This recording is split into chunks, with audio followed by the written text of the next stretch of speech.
Кире, ајде. Ке јадеме. И собуј ги чевлите пред да влезеш. Сега чистев. Добра, мама. Спремни сме за слетување.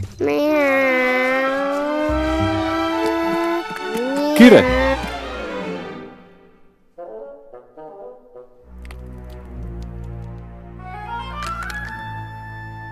Нели мама ти рече да се собуеш?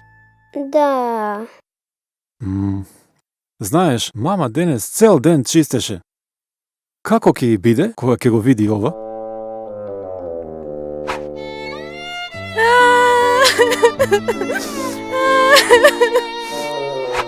Извини, тато. Добро, добро. Ајде сега да исчистиме.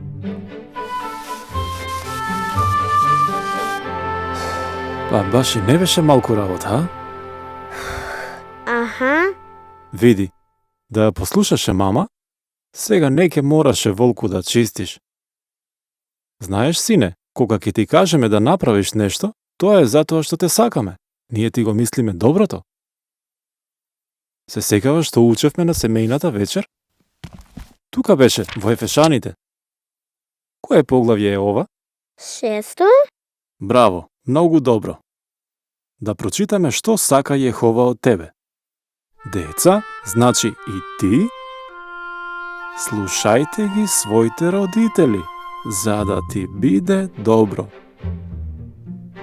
Затоа, секогаш слушај ги мама и тато. Масата е наместена, седнувајте. Ајде, да одиме да јадеме. Добра, тата. Малку поназад. Добро. Ти. Добро, почи. Што? Ти. Ей, ке му идраше, извини. Разтовари ги джамлијите.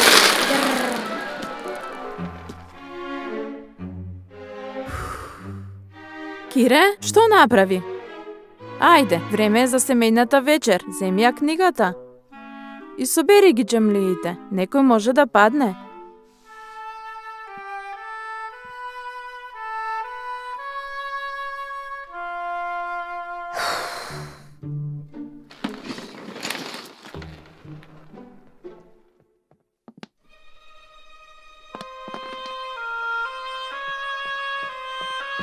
Затоа, секогаш слушај ги мама и тато.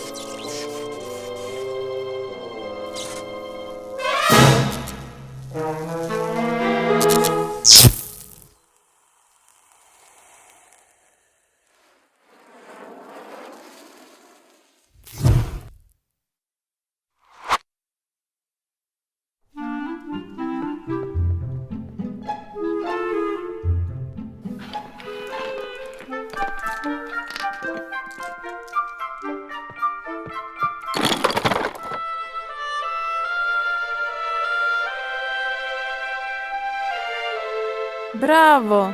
Умното дете на мама. Сега брзо, дада и тато веќе не чекаат. Софија, што гледаш на оваа слика? Еј, супер! Сите сме тука. Ајде, пред да почнеме, да се помолим.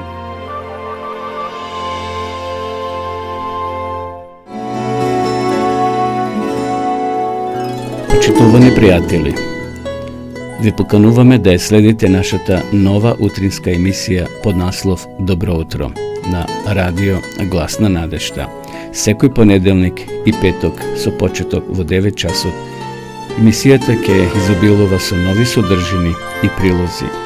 Програмата ќе се емитува во живо од студиото, а ќе се емитува на Facebook страната на Радио Глас на надежта. Се гледаме.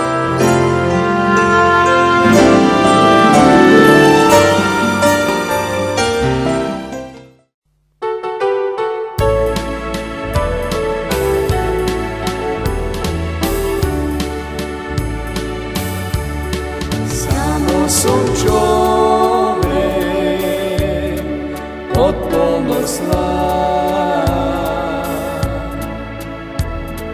Bože, otkri mi koliko vredam jaz v oči tvoj. Patnik sam samo v ovoj svet. O Bože moj, pomogni mi ti od den do den. Od den do den, Isuse, te molam, nauči me ti, za da možem da ispunam se samo za tebe. Včera pomina, Isuse, utre dalike dojde ne znam. I te molam jas, Isuse moj, ti sila mi da.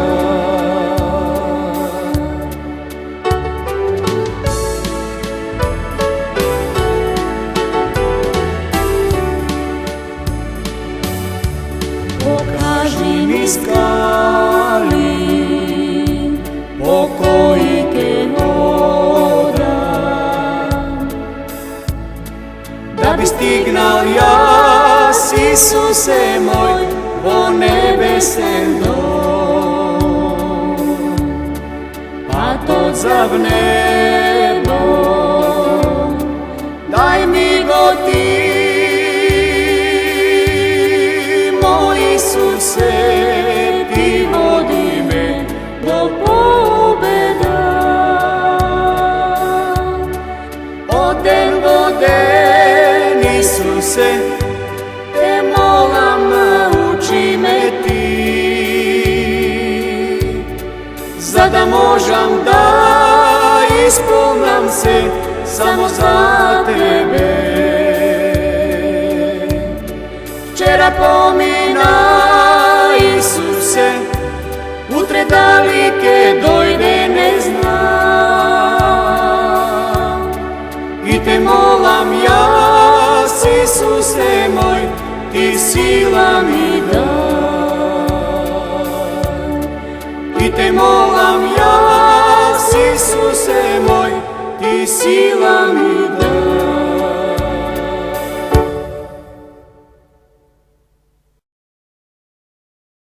Почитувани гледачи, денес имам гостинка во нашата емисија, тоа е Нинка од Квадрици. Добре дојде во нашата утринска програма. Ви благодарам за поканата.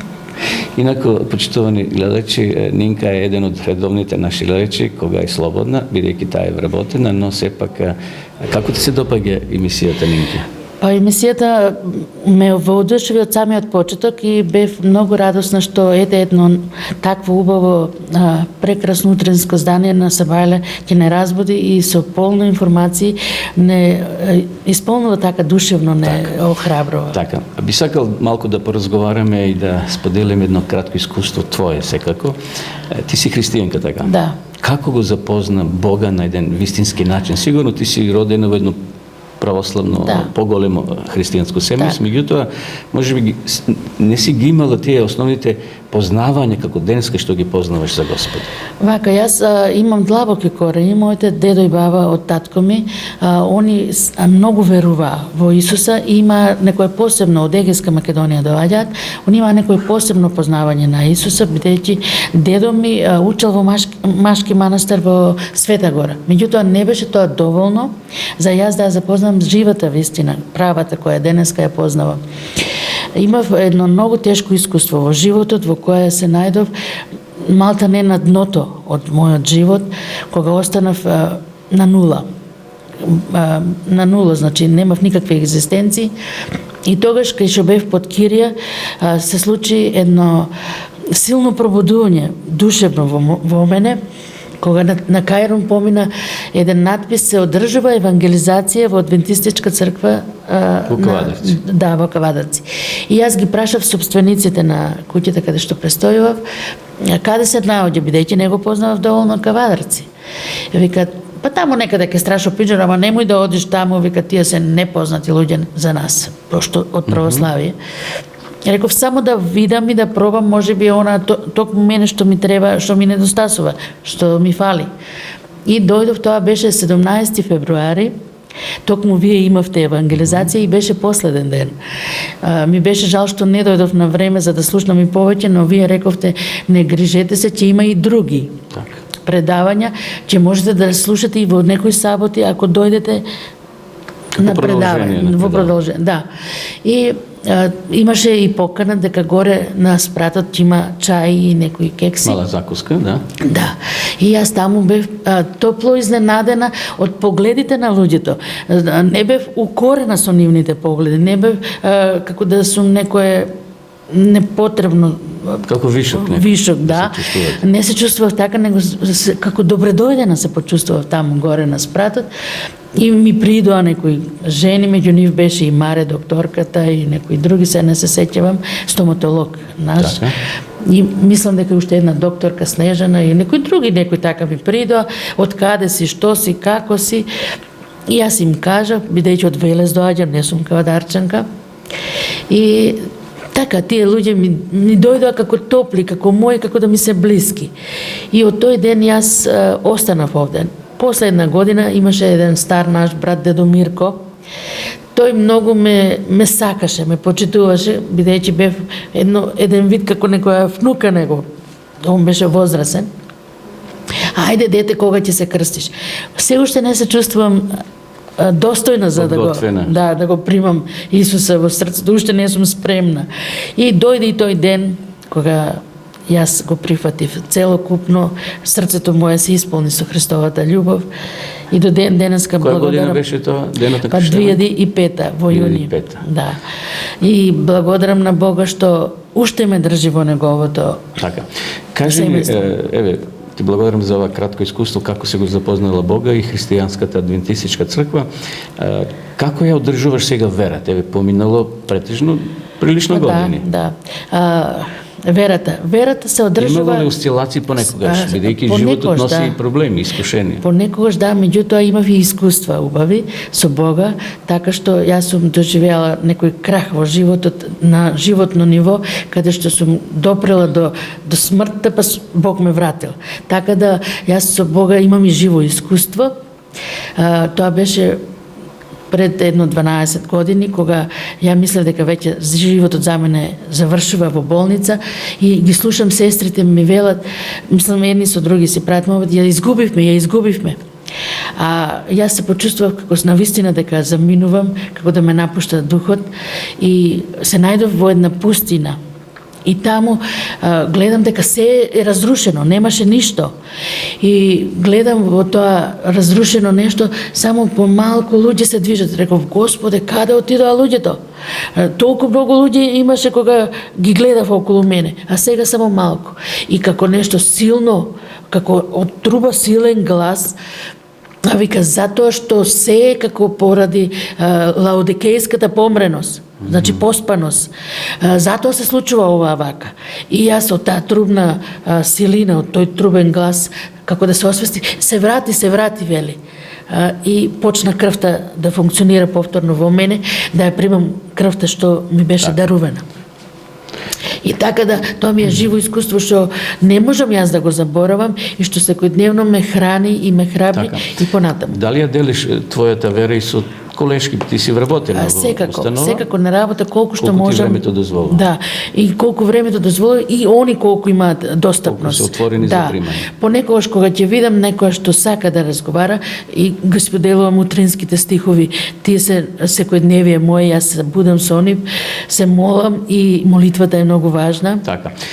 Токму тоа сака да те прашаме и за нашите гледачи да го споделиш. Зошто молитвата ти е важна толку? Што е молитва за тебе? Па видете, јас на сабајле кога ќе се разбудам, прво и основно што правам, јас сакам да се сретнам со Бога, за да му благодарам што ме разбудил тој ден и што ми дава нова можност за да имам нов ден, уште еден во моите денови, што сум го поминала претходно.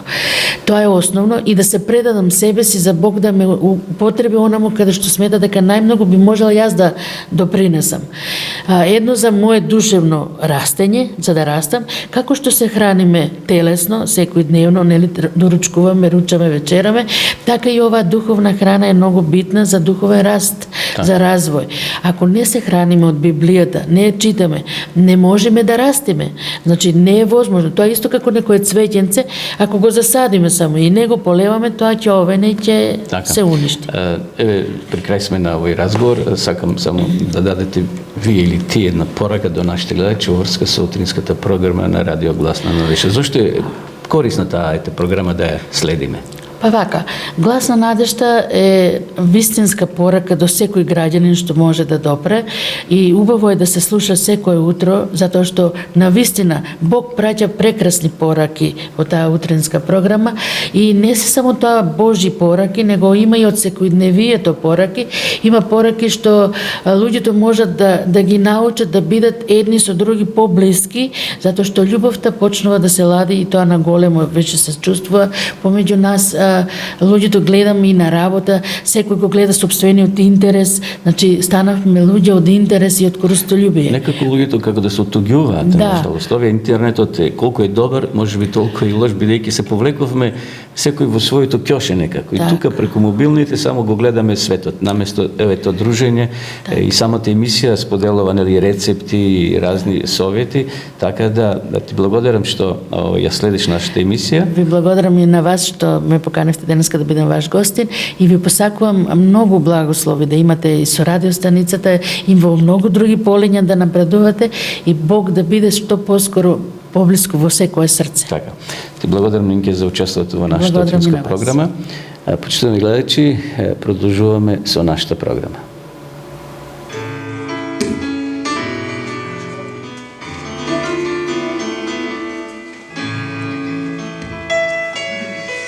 Yeah.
Уште 2 дена неделиот Божик, христијански празник, или време кога милиони христијани на овие простори ќе го спомнат барем еднаш, ако не повеќе, името Христос.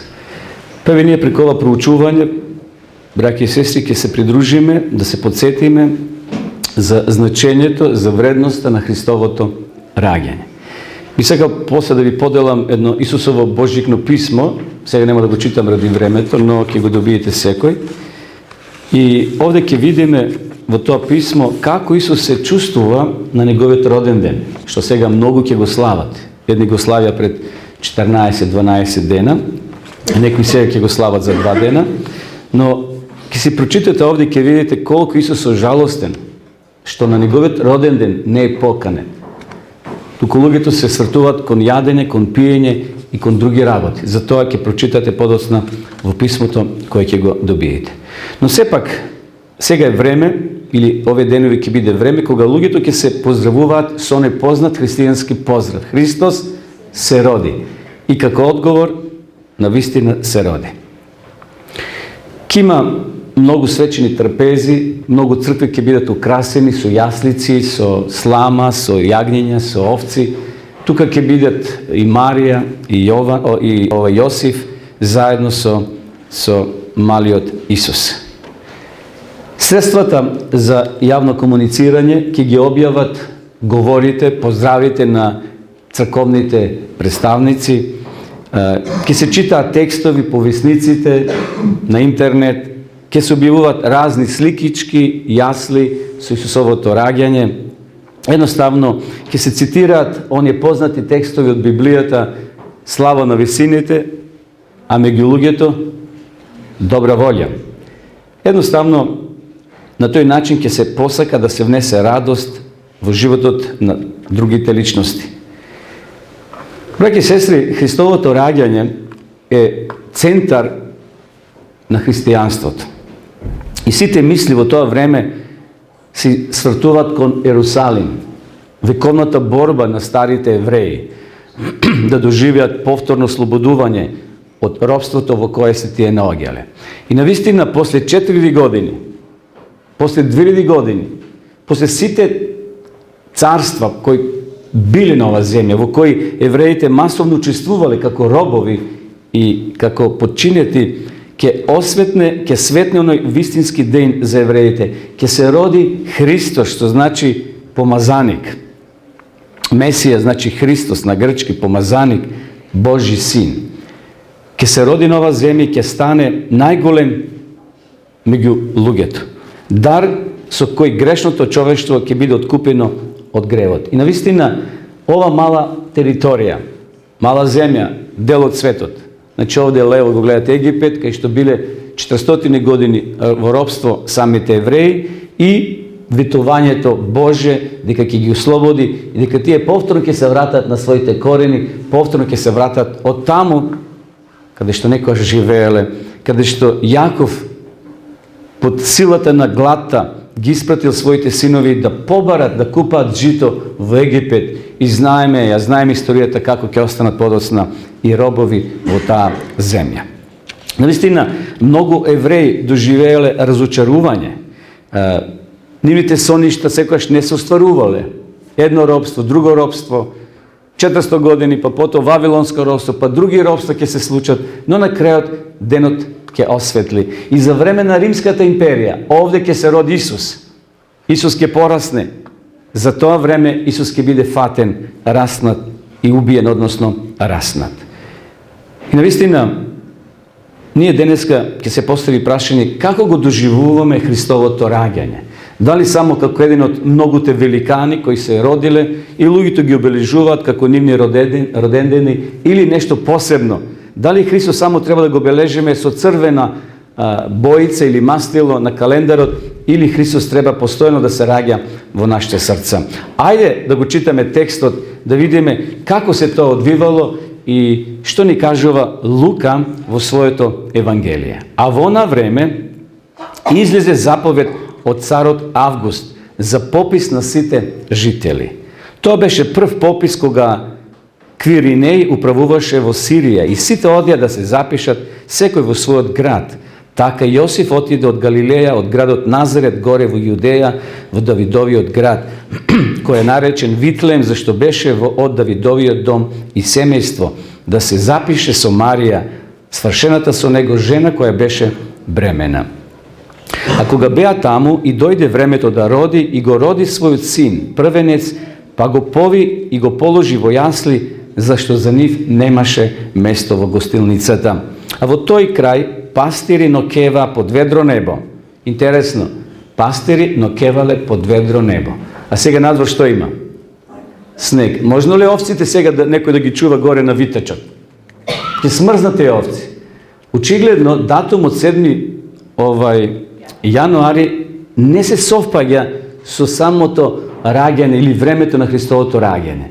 Но сега ние не утврдуваме денеска датумот на Христовото раѓање, но само попат спомнувам дека овде вели текстот нокевале пастирите со своите стада. Очигледно тоа било многу порано, некаде во есента, а не длабоко во зимата кај што има снег. Но како е да е, продолжуваме со текстот.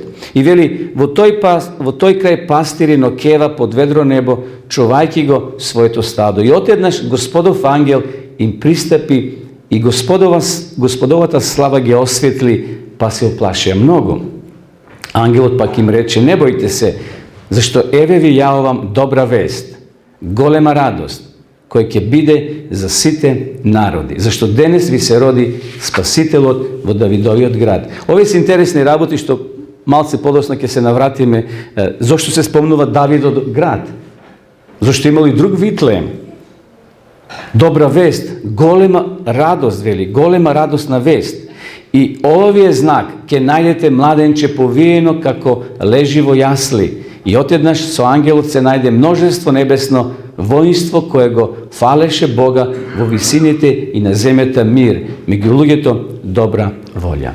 Ова се, почитувани, најдобрите, најсвечените зборови кои ни се собираат во текот на времето на бушикните празници. Кога се собираме, тие се најрадосните вести што луѓето ги спомнуваат. Христос се роди, навистина се роди.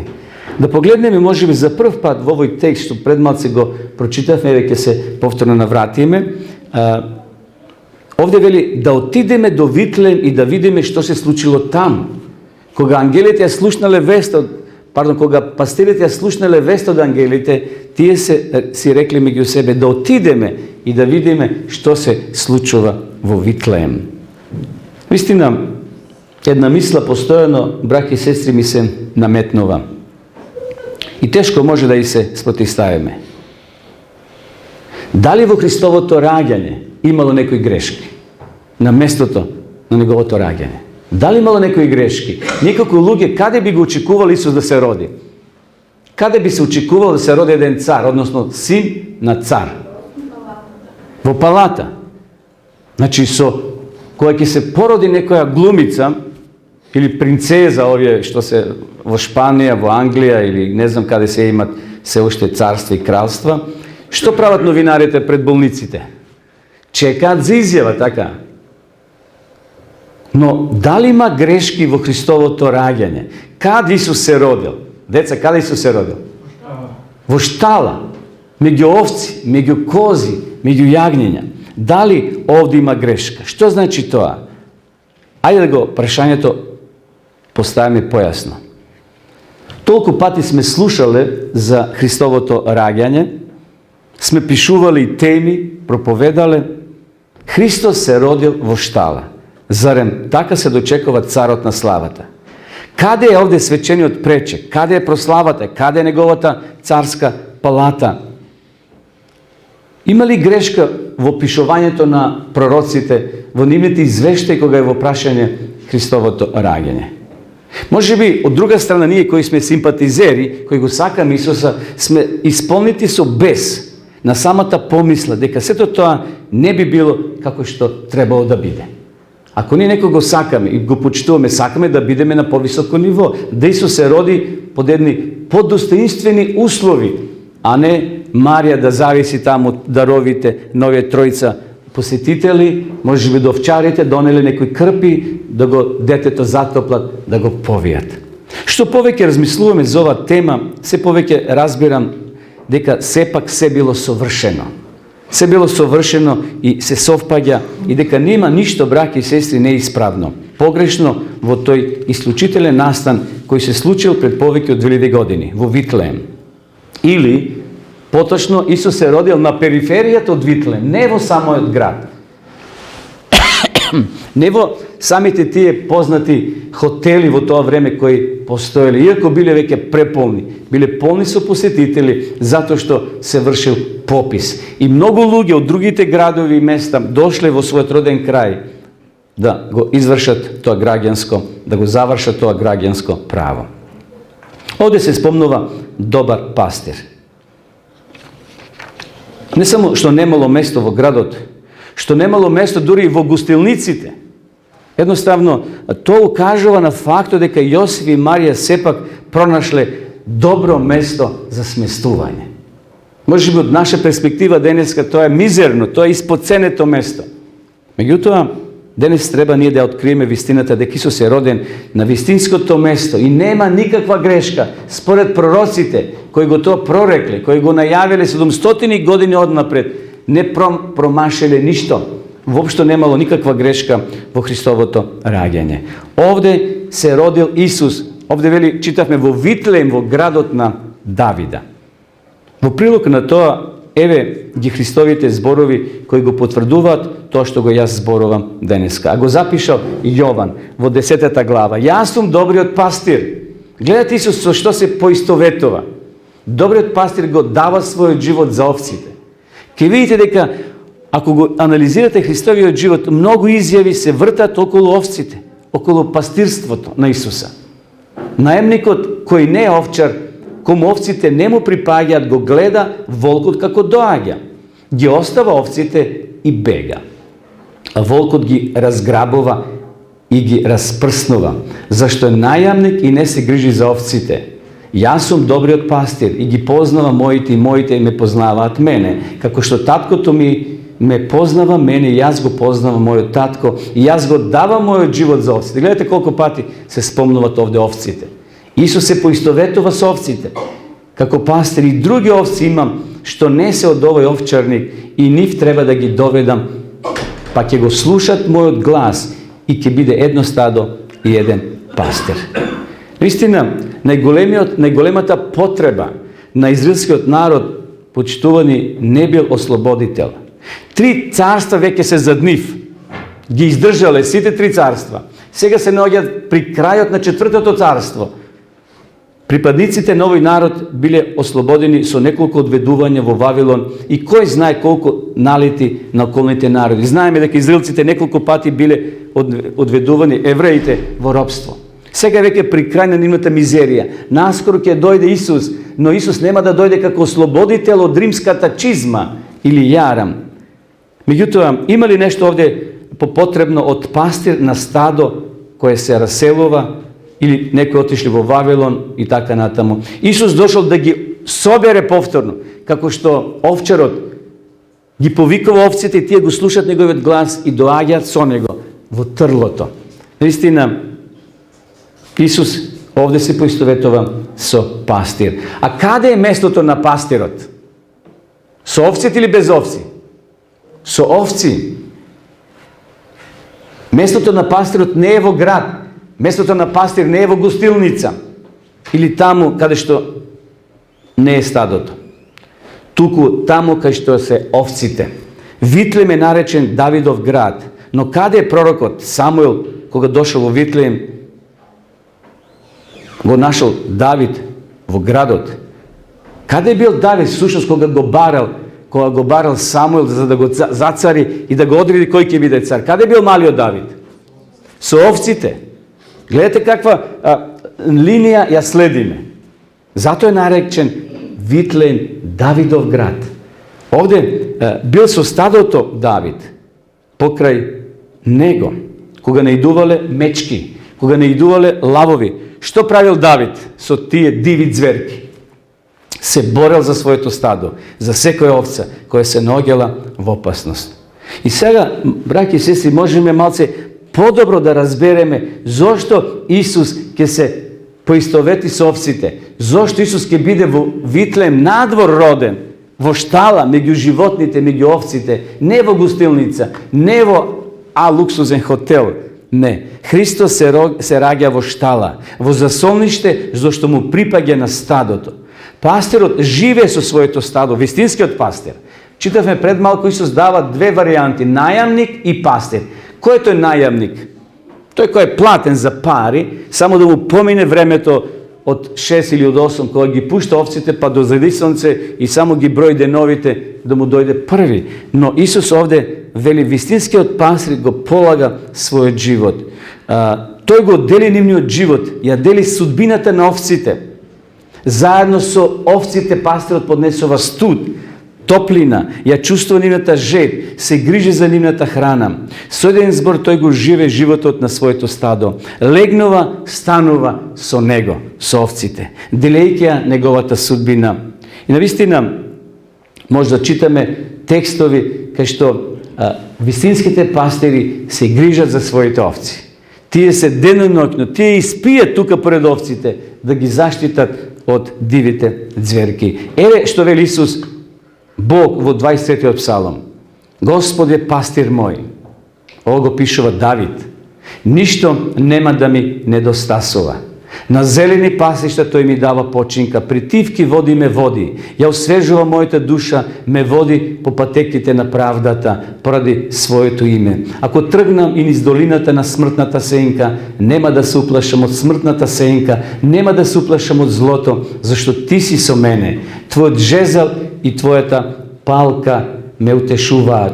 Приготуваш трпеза пред мене, пред погледот на моите непријатели. Ја помаза мојата глава со масло, мојата чаша се прелева. Навистина, благоста и милоста ќе ме следат ни сите денови на мојот живот, а јас ќе престојувам во Господовиот дом за секогаш.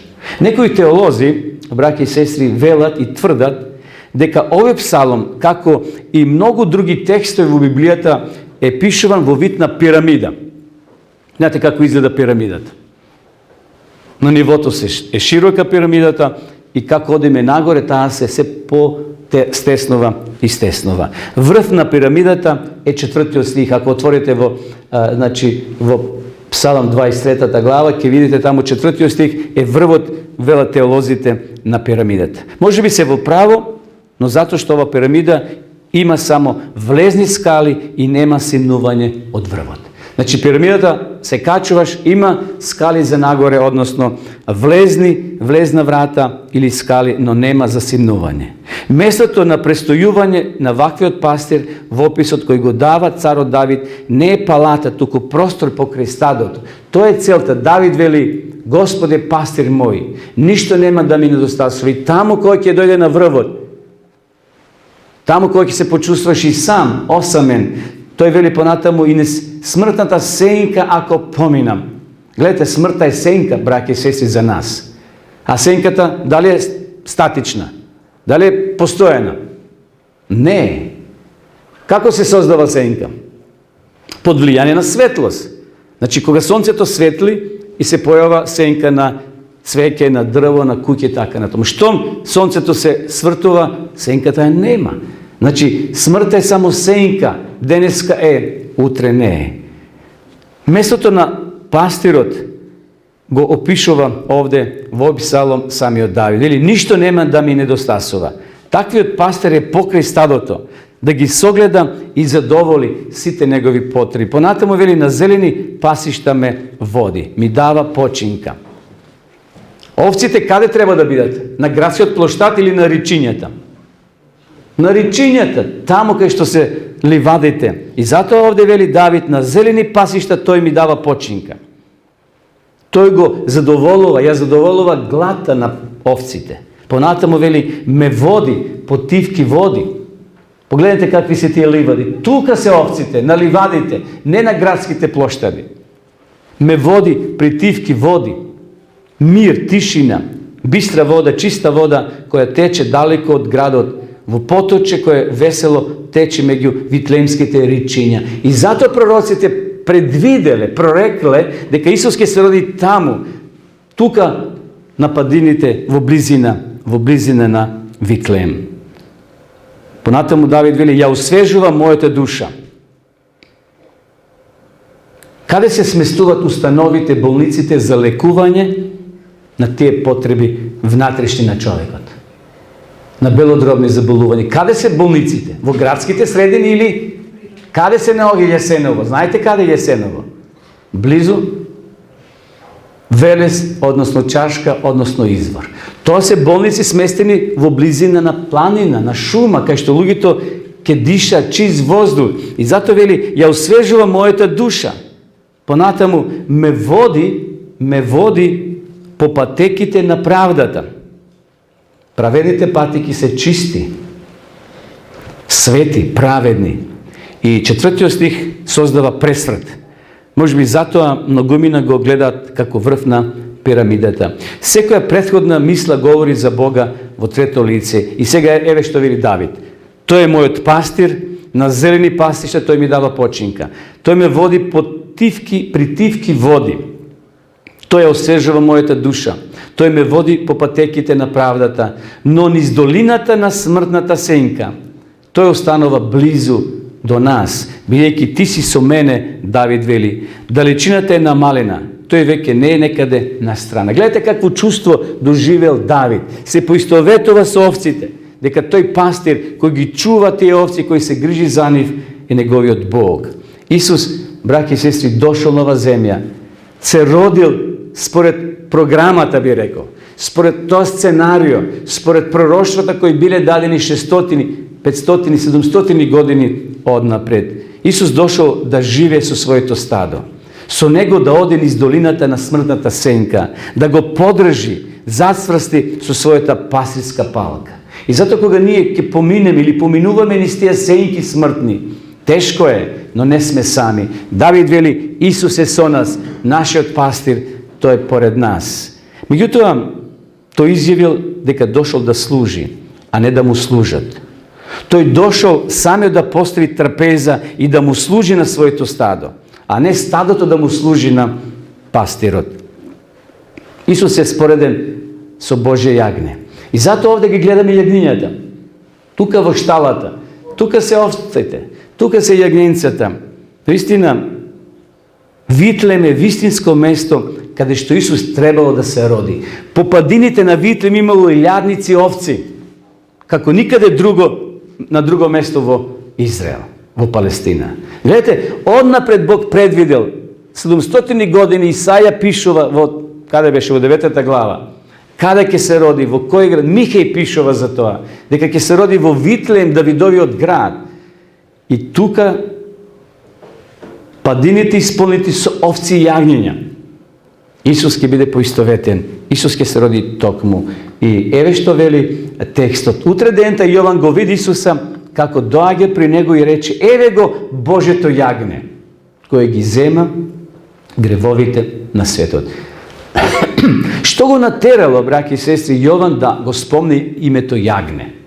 Очигледно Јован знаел.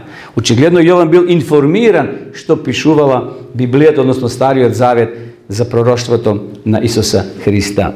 И затоа продолжуваме да размислуваме за Јована.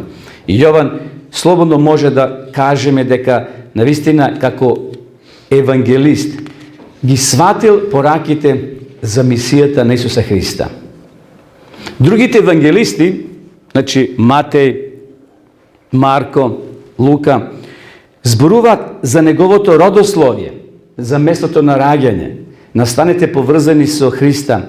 А Јован говори за суштината на Христовата личност, на битието, на внатрешноста, како Исус се чувствувал. Јован Крстител, почитувани, бил бестрашен пророк, од кого треперел и самиот цар, чии зборови длабоко засекувале. Нежно ја представува толку најавената личност токму во оваа исклучителна средина. И затоа, како што пред малку читавме, Јован го споредува Исуса со јагненце, со јагне. Значи, останатите евангелисти зборуваат од друг аспект за Христовото раѓање, но Јован сака да ја спореди внатрешноста Исусова природа со јагне. Мило. Јагнето е мило животинче. Значи, мирно, не е јаре. Јагнето е мирно. И децата, па и возрастите ги сакаат јагнињата.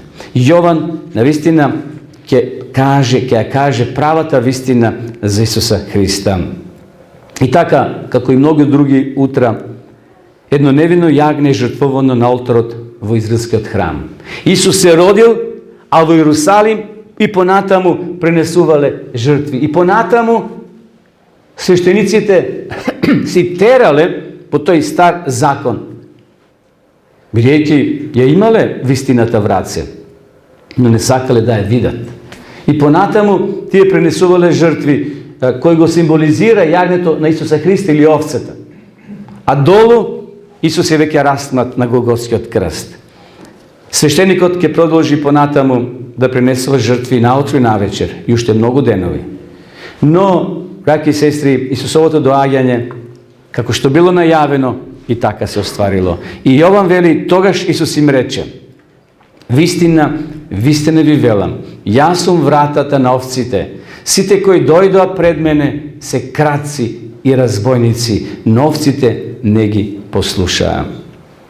Вистина, Исусовото доаѓање не било најавено во Едемската градина како доаѓање на цар, во придружба на големи луѓе. Сам Бог го земал то невинно јагне кое во период од 4000 години на најдобар начин, можен начин ќе укажува како ќе дојде Исус Спасителот на овој свет. Значи, во Едемската градина Исус не е најавен како голем цар, туку како јагне кој ќе дојде без фанфари, без труби, би се рекло. Јагнето не доаѓа на овој свет кој го очекува во палата. Јагнето најнапред ќе го здогледа трлото, ќе го грее топлината на стадото во кое се ојагнило, а потоа како Исус да стигне во палатата, тогаш кога му се изрекува смртна казна од оние кои живеат во палатите. Интересно, Исус ќе се роди во трло, ќе биде топлено од топлината на тоа трло. А од кого ќе биде убиен? Од оние кои живееле во палата, оние кои се нарекувале царски синови, оние кои имале власт. Тие ќе му изрекнат смртна казна, оние кои живееле во палатите. И затоа, браќи и сестри, може да разбереме зошто Исус не се родило Божје јагне во царска палата, туку во јасли, кој на многу јагнина им било прво застолниште. Имав една слика, но изгледа не сум ја ставил, кај што еден овчар, јагнето го ставил во ранецот позади и го носи со себе. Колку е тоа блискост, колку е тоа мило, каква топлина зрачи тој овчар. Може 5 километри далеко од трлото, но овцата се јагнила, го става наврат. Па има и наврат, овчар го става јагнето и го носи. Исус вели, јас сум вратата на овците. Зошто вратата е многу важна? Зошто вратата е важна? Па низ вратата влегаат непријателите, но овчарот е тука, спие ден и ноќе.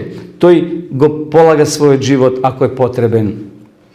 Тоа Божје јагне ќе стигне во палатата тогаш кога ќе дојде време, кој ќе биде цар.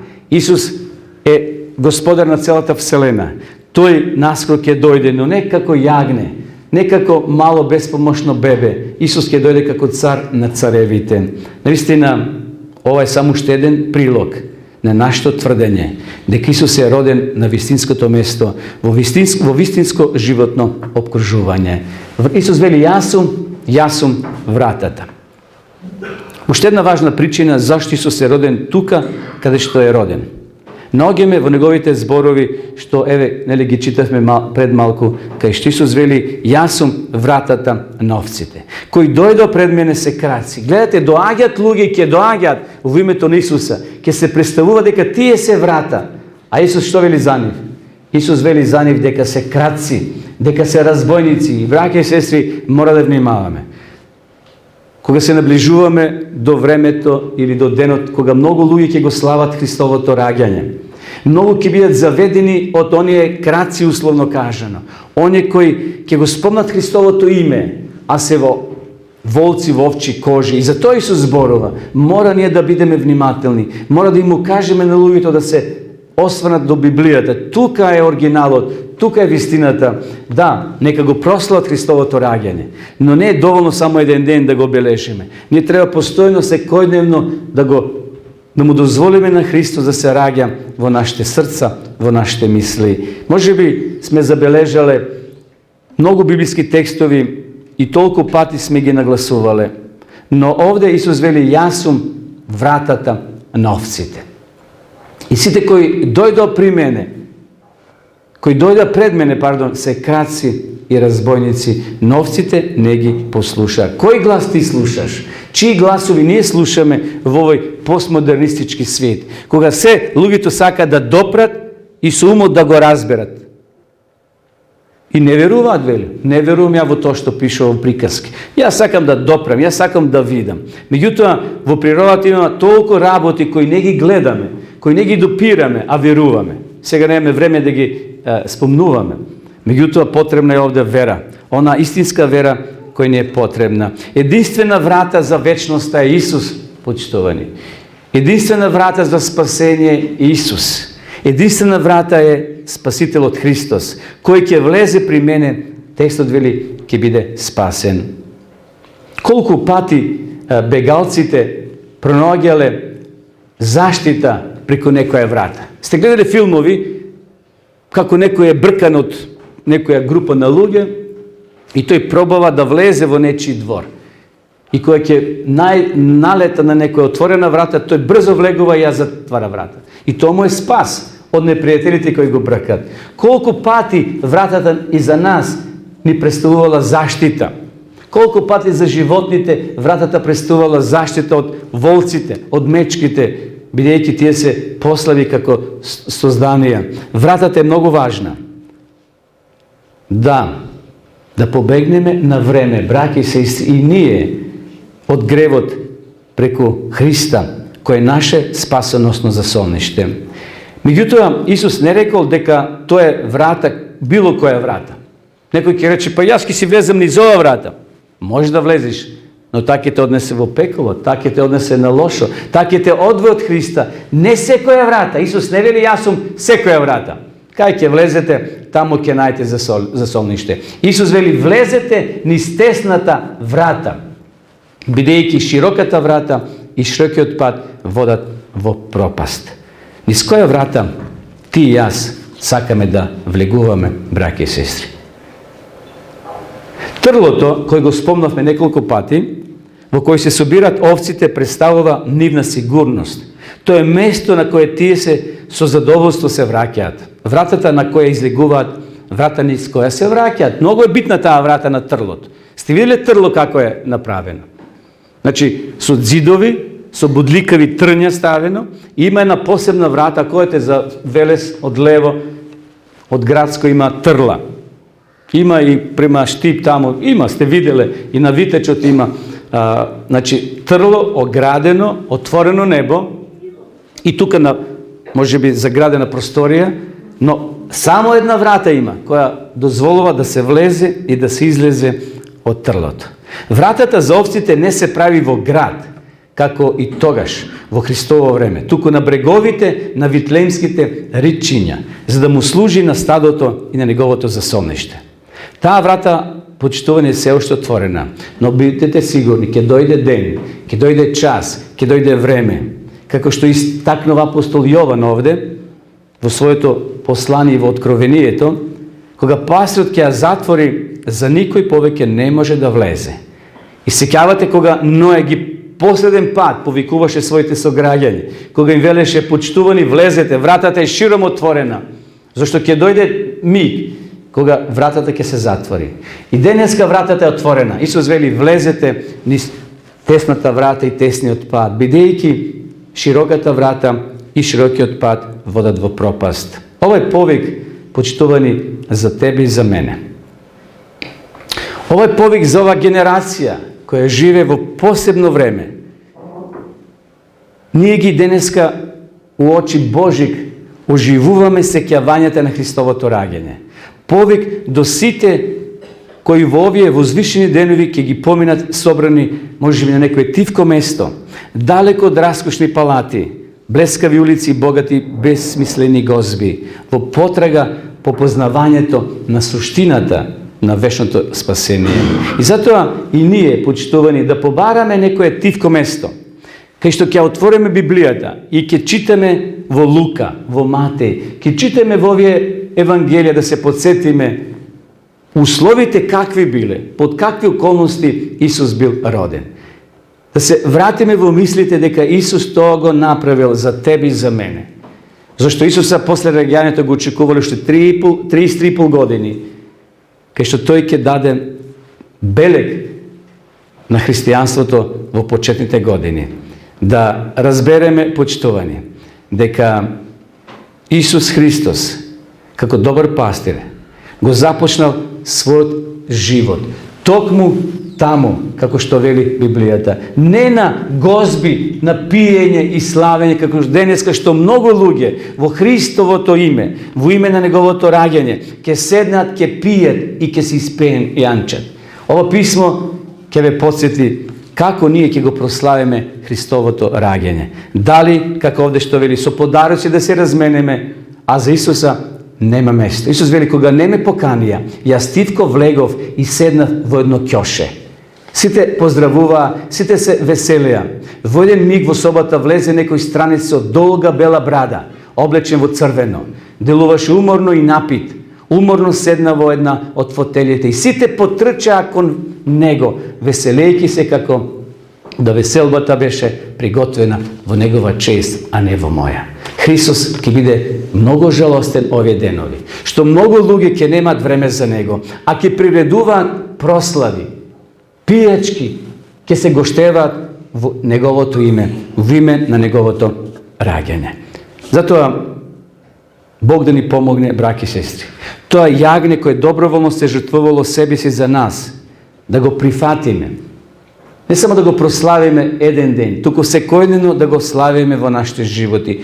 Тој ја отворил вратата на животот и спасението. Затоа денес да дојдеме кај Христа, да го направиме Исуса свој пастир, да не го бараме Христа во блескавите палати, да не го чекаме на некоја богата трпеза, туку со отворено срце, бидејќи тој дошол да служи и лично да ја постави трпезата на спасението на своето стадо.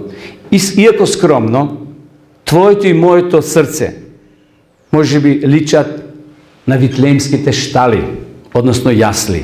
Може да стане стан, пребивалиште на добриот пастир, на Божето јагне. Тој го чека твојот и мојот одговор. Дали ќе му отвориме? Исус порачува денеска. Еве стојам на вратата и чукам. Ако некој го чуе мојот глас, ја отвори вратата, ќе влезам при него и ќе вечерам со него и тој со мене. Господ нека не благослови и нека ни помогне да и овие денови, кога луѓето во духот на Божик ќе се поздравуваат, и ние да поздравиме, ако некој ни каже Христос се роди. Навистина се роди, но да се раѓа постојано во нашите срце, во нашите мисли и да расте со нас и ние со него. И така еден ден кој ќе дојде Христос како цар на царевите, да се најдеме со него во вечноста. Господ нека ни во тоа помогне. Амин.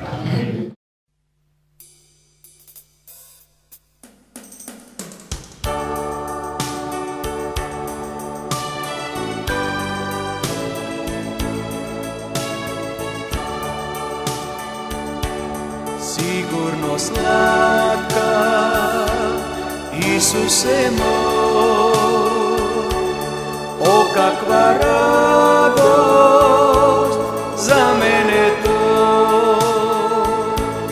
Дете сум Божјо, сигурно знам, откупен со крв, роден од Дух. Затоа пеа и сведочам, го славам Исус цел живот свой. Затоа пеа и сведочам, го славам Исус цел живот свой.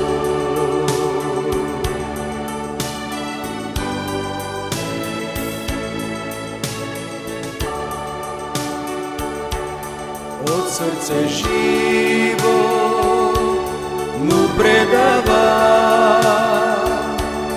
za nego svega ja živeja.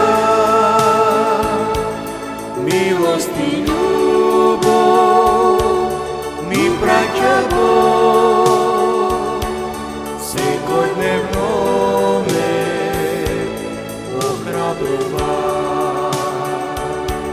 Zato apeja i svedoča,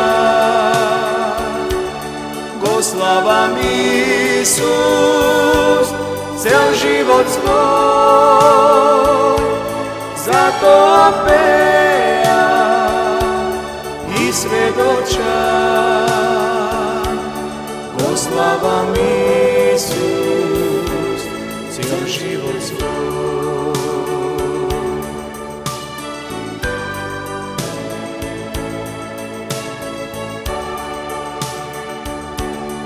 Odmor vo Isus dobivam jas, sreća i blaženstvo svekoj čas.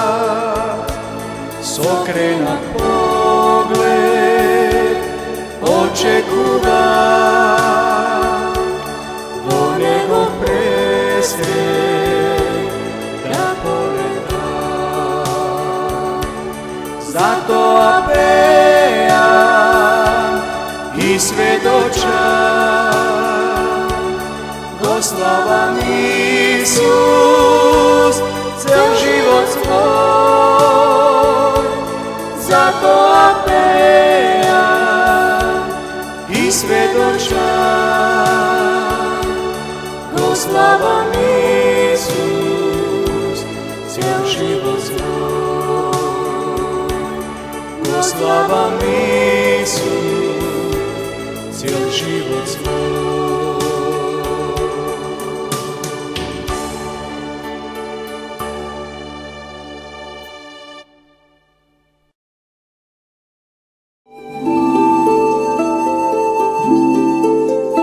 Почитувани пријатели, доколку сакате да ја изучувате Библијата, имате изворедна прилика тоа да го сторите преку онлайн веб страницата на Библијата зборува.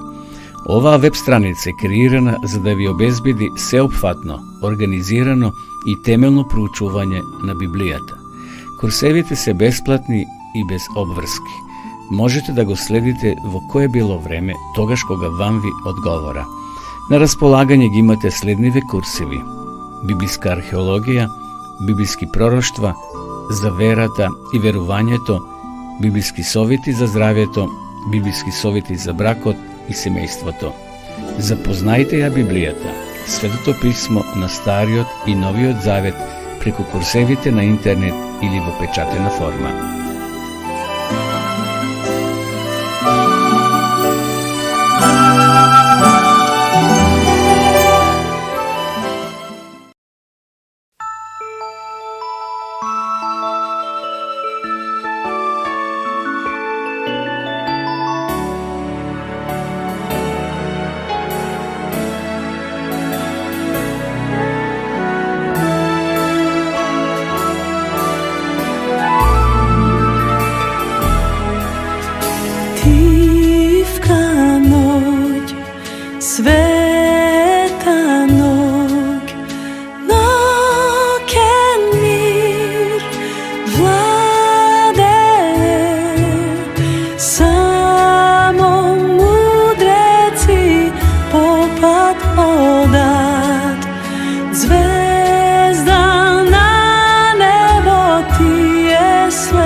Sve